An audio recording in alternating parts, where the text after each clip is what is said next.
Summer's here, and Nordstrom has everything you need for your best dress season ever. From beach days and weddings to weekend getaways and your everyday wardrobe. Discover stylish options under $100 from tons of your favorite brands like Mango, Skims, Princess Polly, and Madewell. It's easy too with free shipping and free returns, in-store order pickup, and more. Shop today in stores, online at Nordstrom.com, or download the Nordstrom app. This episode is brought to you by State Farm. Knowing you could be saving money for the things you really want is a great feeling. Talk to a State Farm agent today to learn how you can choose to bundle and save with the Personal Price Plan. Like a good neighbor, State Farm is there. Prices are based on rating plans that vary by state. Coverage options are selected by the customer. Availability, amount of discounts and savings, and eligibility vary by state. This is Optimal Finance Daily. The time value of money, or why 25 years of cable TV doesn't cost as much as you think, by Stephen Popick with GetRichSlowly.org. Just after Christmas, Carl Henley of The Motley Fool wrote about his cable bill and how much lost investment income that money represented. As an economist, I was intrigued by the notion and couldn't help but run the numbers. We economists are strange like that. Henley's calculations assume that the average person cares only about nominal, time-insensitive returns. That is, that $1 today is worth $1 tomorrow. But we economists know from all of our fancy pants research that generally speaking, that's not how people make decisions. Instead, when most folks make personal finance decisions, they take into account the time value of money. The time value of money. The time value of money is a complex term for a simple concept. Any given amount of money is worth more today than the same amount in the future. Assuming a 5% interest rate, for example, $100 today is worth $105 a year from now. Or working backward with the same assumed interest rate, $100 in a year is worth $95.24 today. And what? They're not the same? Nope. The time value of money has two main components, inflation and personal valuation. While Henley's main point is correct, reoccurring monthly charges can be costly in the long haul and can dramatically affect your retirement savings. The real long-term cost of his cable bill isn't actually $132,683. Citing research from Good Debt, Bad Debt, and other resources, Henley assumes a 10% annual rate of return on $100 monthly investments made for 25 years.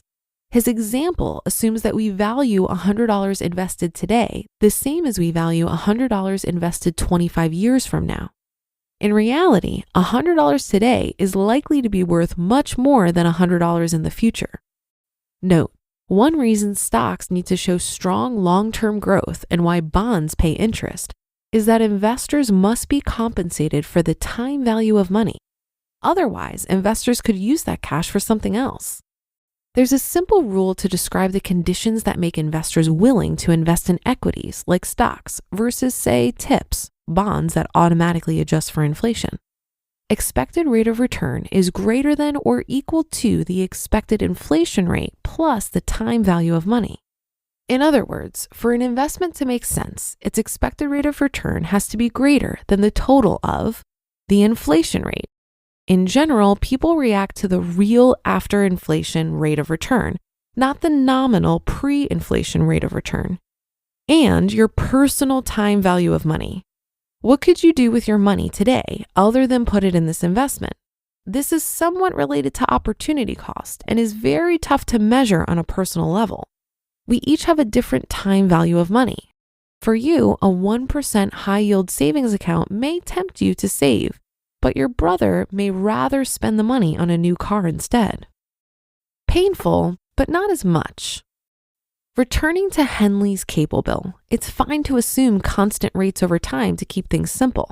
But to show the real cost of paying out for cable television, you have to work some economic magic, which I've done for you using a discounting routine or a net present value calculation. Note, though I may be violating the sacred code of economists, you can look behind the curtain to see my calculations with a Google spreadsheet. What I've done is take the long-term cost for cable television and compute a number that tells you what that's worth to you right now if you were to invest the money instead. We need to compare apples to apples, or dollars to dollars in this case.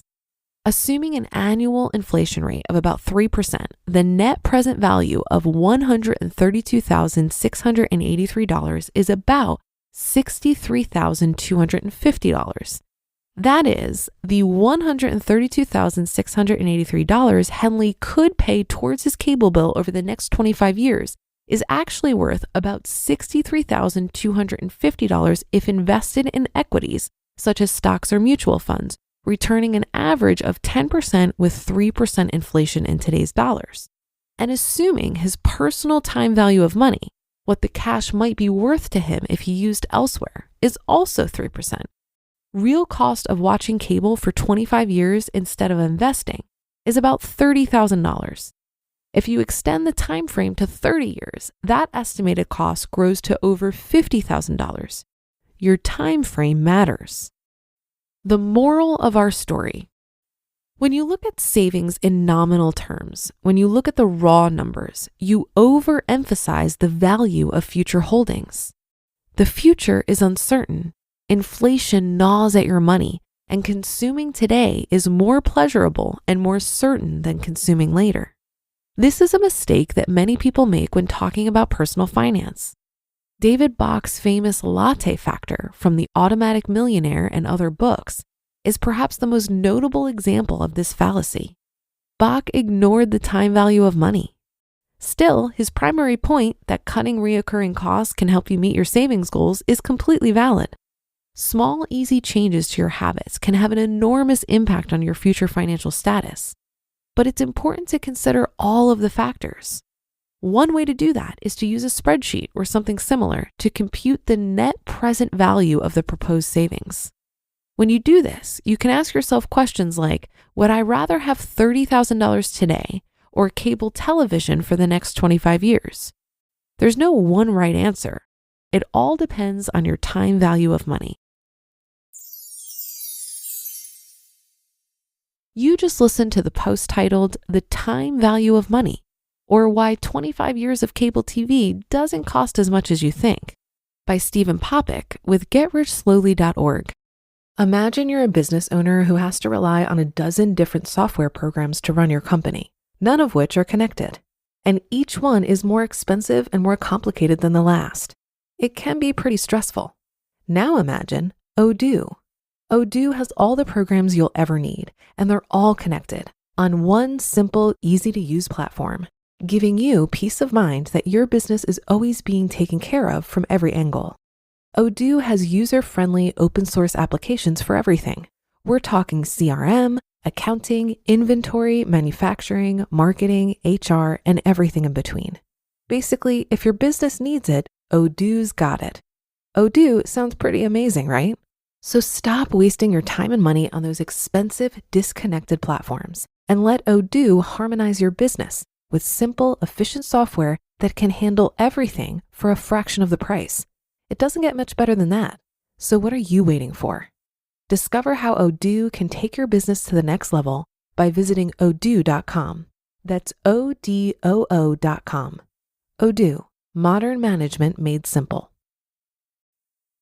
This message is brought to you by Apple Card. Apple Card is a no-fee credit card that gives you daily cash back every day. That's 3% back at Apple and 2% back on every purchase made with Apple Card using Apple Pay. Apply for Apple Card in the Wallet app on your iPhone today. Subject to credit approval. Variable APRs for Apple Card range from 18.24% to 28.49% based on creditworthiness. Rates as of January 1st, 2025. Apple Card issued by Goldman Sachs Bank, USA, Salt Lake City branch. Terms and more at applecard.com.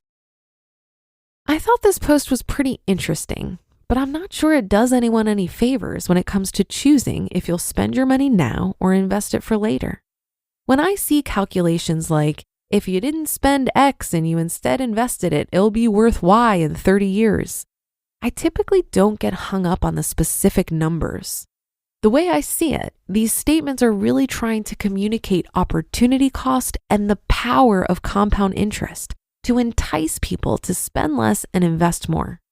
25% of US adults have no retirement savings at all. So as far as I'm concerned, encouraging people to save and invest more is a very good thing. However, I think a better way to communicate the advantages of saving and investing more isn't by contemplating how much money you'll have in the future.